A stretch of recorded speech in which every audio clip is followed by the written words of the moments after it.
Predicting the rise of sea level is far from a perfect science, but based on decades worth of data, researchers have created models projecting scenarios up to 2100. That's in the space of 80 years.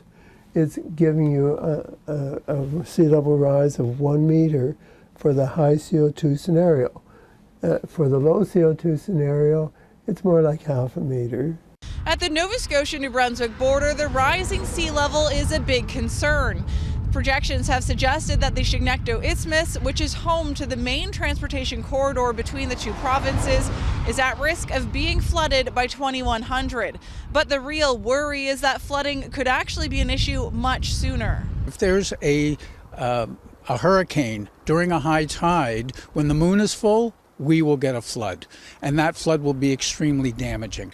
3 projects are being considered to protect the area, all focusing on reinforcing the dike system. But once a project is chosen, it will take 10 years to complete, time we may not have. A storm of a lifetime is now an annual event in Atlantic Canada. In BC, 80% of the population lives within 5 kilometers of the shoreline.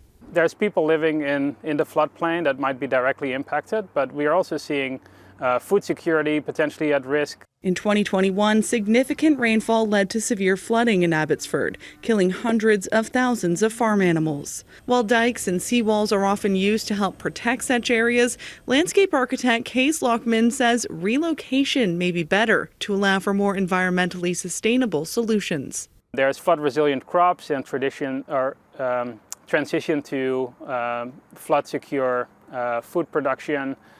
We could think about aquaculture or other types of food security elements that could work with water. Lockman says it's important to take steps now because while incremental sea level rise may not always be noticeable, disaster could strike at any time. Alicia Draus, Global News, Amherst, Nova Scotia.